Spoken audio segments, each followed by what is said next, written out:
Hello again. It's Mrs. Kohli. This is part 2 of a lesson called Abraham Lincoln's Powerful Words, and our focus is on how to find the author's point of view using an incredible text. I'll come back and show you. It's called Abe's Honest Words, The Life of Abraham Lincoln, and it was written by Doreen Rappaport and illustrated by Kadar Nelson. And as you can see, this is a biography.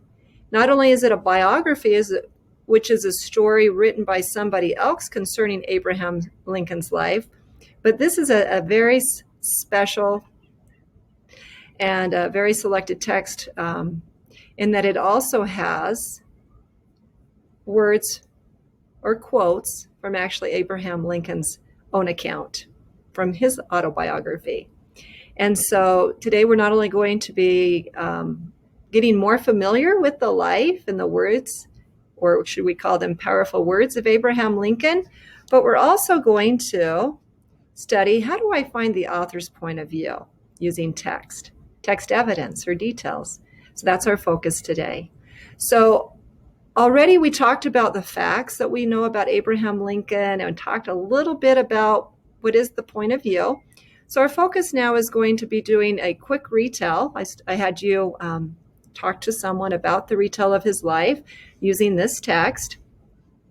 And then we're going to talk specifically about how do I use the text to decide what the author's point of view is on this text concerning this question. So I need to go back to my original question, which is, as you can see, the author's point of view. How does Abraham Lincoln feel about slavery? And so as we're reading this text, we need to write down information that we're finding that supports the author's point of view or the author's opinion about how Abraham Lincoln feels about slavery. Okay, got it? Let's do this then. Okay, so let's kind of take a trip back in time to Abraham Lincoln's life. We're going to find out that he did live in Kentucky, Indiana, and Illinois. And at the beginning of our story, when this begins, we know that he's from the free state of Indiana. He lived out in the frontier, so he did have bears and he had panthers that lived around him. We find that he loves books. You can see him stuffing a book into his shirt anytime he had free time from the plowing or from splitting wood or plowing to clear some land. He would pull out a good book, and he'd read all types of books. It didn't matter. It didn't have to be a certain one. He liked to learn about different countries, different languages, fiction, nonfiction, but especially the law as he got older. Then he and his family ended up moving to New Salem in Illinois, and there he had a very interesting job working on a ferry, transporting human cargo, which is a sad story here, or people, personal belongings, and like I said, all types of cargo across the Mississippi River and the Ohio River. So that's what he did during his adolescent years and early adulthood years. And he would listen to all types of people speak, preachers and lawyers, as he crossed those rivers. And this is one scene that remained very vivid in his memory forever. And you can see it's this picture of some African slaves that were being ferried across either the Ohio or the Mississippi River. And this is what he said in regards to that scene. He said, 12 Negroes chained six and six together, strung together like so many fish upon a trout line, being separated forever from their childhood, their friends, their fathers and mothers and brothers and sisters, from their wives and children, into perpetual slavery. Perpetual means it never ends. It's from generation to generation. So he painted with his words a very vivid picture of slavery and the hopelessness of this scene, and that it would endure forever. So, as you can see, I marked it in red. I just found one of my details that I definitely wanted to use in my author's point of view, supporting how he feels about slavery. These words don't say he's for it. He's definitely against it, and he feels like at this point, with the government system that we had in America back in the 1860s, Slavery was here to stay. Very sad, very tragic, wasn't it? Then we learn that he goes on and he has many more jobs doing a variety of things. He's learning grammar, mathematics, reading biographies of history, biographies of people, histories, and he just loves anything to do with education. Then we go on to find out that he became a lawmaker. No, I'm sorry. If he decides if he became a lawmaker, he could help people get things. So he ran for Illinois state legislature. He spoke in public squares and country stores and hayfields. And he wanted to make sure that people knew that he knew he was young, he was inexperienced, but he had a powerful message that he wanted to share with them.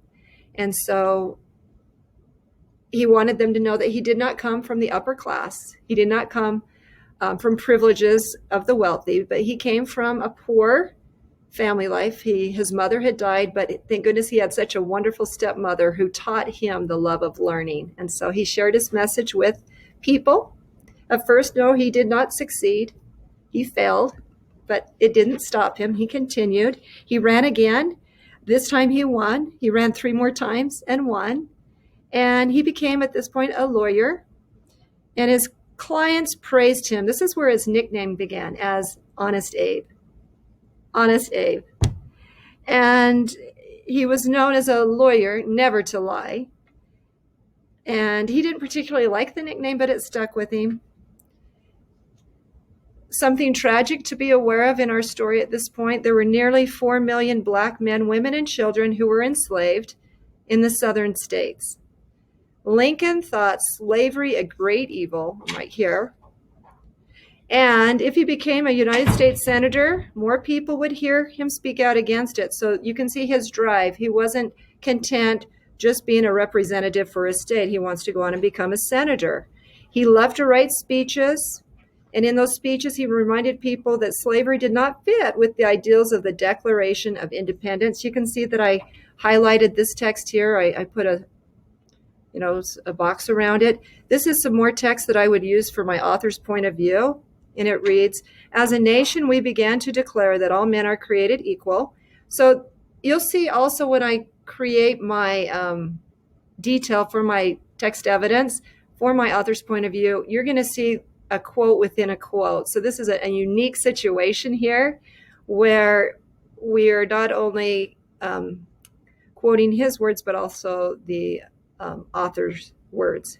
So it says, as a nation, we began to declare that all men are created equal. We now practically read it. All men are created equal, except the Negroes. So that's some important information there that we'll use later on as we're supporting our answer for why we think, or what we think that the author's point of view is in regards to Abraham Lincoln's, is he pro-slavery or slavery, for it or against it? Well, he lost the election for senator, but again, his words got much attention. People felt that he spoke from the heart. Well, in the next 2 years, tension over slavery grew between the South and the North. Lincoln ran for president, and again, he continued to speak out against this evil practice known as slavery. However, a month before he took office, so he did become president at this, I need to flip my page here, sorry. Before he became president, it says, before he took office that first time, 7 southern states left the Union. They formed their own government with their own president. So in his first inaugural address, Lincoln reminded Americans that they were one people, and he says this, we are not enemies, but friends. We must not be enemies. And so that was what he quoted. Also, it goes on in the story to say on April 12th, 1861, Southern troops attacked Fort Sumter, and Lincoln knew that he had no choice now. The North had to fight the South to bring it back into the Union, which was a sad day. So that was the start, 1861, of the Civil War. Families were torn apart. Husbands and fathers and sons went off to war. Many did not return. So I'm going to go back here, actually. This is where I want to be. So it says, many Northerners were worried that Lincoln did not have the skills to lead the nation. And they said maybe he was too backwards. He was so unpresidential.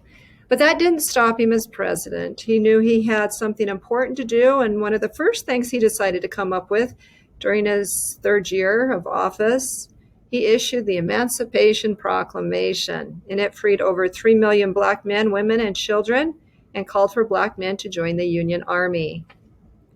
Well, most white Northerners opposed Lincoln's proclamation, but that didn't stop Abraham Lincoln. He stood firm.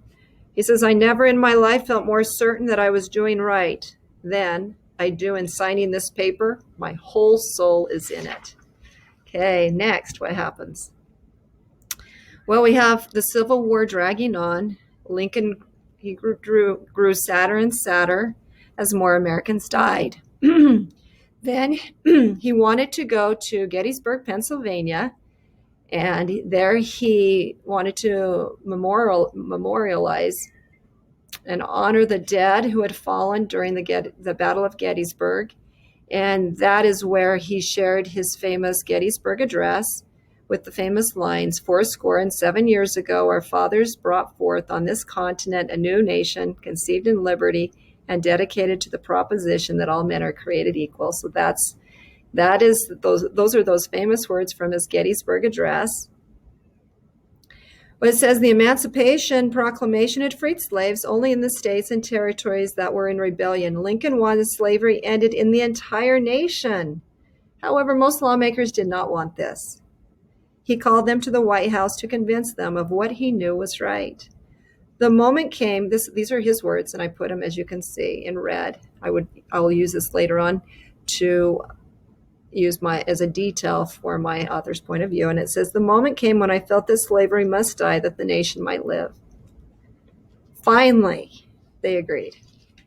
So in the fourth year of the war, victory seemed close for the North, but Lincoln felt no joy. Hundreds of thousands of men on both sides had died in battle.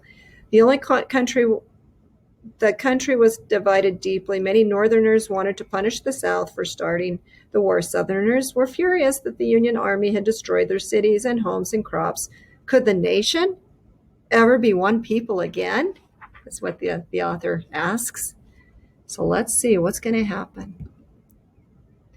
Well, in his second inaugural address, so he did win 2 times, the presidential election 2 times. He shares these words. He says, with malice toward none, with charity for all, with firmness in the right, as God gives us to see the right, let us strive on to finish the work we are in, to bind up the nation's wounds. The sad thing here, well, we have the South surrendering, and the job of healing the nation began. But Lincoln was not there. Do you know what happened to him? He went to a play, didn't he? And there he was shot and killed. But his powerful words live on. And these words are these. Quote, these are from Abraham Lincoln. It is for us, the living, rather than we here highly resolved, that these dead shall not have died in vain. And this comes from the Gettysburg Address. That this nation, under God, shall have a new birth of freedom, and that government of the people, by the people, for the people, shall not perish from the earth, which is right here. Powerful, very powerful words. So, how do we use this text now to answer the question, how does Abraham Lincoln feel about slavery? So if you go back to page 244, the first detail that I chose is that 12 Negroes were chained 6 and 6 together like so many fish upon a trout line into perpetual slavery. Detail 1. What is my detail 2? Well, I chose this. As a nation, we began to declare that all men are created equal. We now practically read it as all men are created equal, except the Negroes. Okay, so you can see he is against slavery. Very much well stated there. Our third detail that supports the author's point of view that truly Abraham Lincoln is against slavery is this. He says, these are his words, the moment came when I felt that slavery must die, that the nation might live. I mean, is that not the most powerful thing ever that tells you that Abraham Lincoln was truly against slavery? He wants it to die. And what's ironic here is that with these powerful words, he died. Okay, so how do we close this? What would be our author's point of view from reading this powerful text? Well, I found it on page 256, where I read these words. Abraham Lincoln says, Abraham Lincoln was against slavery, and he wanted to create a new nation conceived in liberty and dedicated to the proposition that all men are created equal. So yes, it is a true fact. Abraham Lincoln was against slavery. With every fiber of his being, he was against slavery. And I'm so grateful to him. And as we think about President's Day in the month of February, I hope his legacy, his powerful words, his legacy of his powerful words continue to live on and strengthen us as Americans and also people from other countries to remember that all men are created equal, and that we as a human race need to remember that and respect each other for everything, for beliefs, values, and just love people more than hate people for different things that make us different. So anyways, I hope that you enjoyed my lesson, and I hope that you too might dream big and make a difference here on planet Earth. Well, until next time, boys and girls, bye-bye.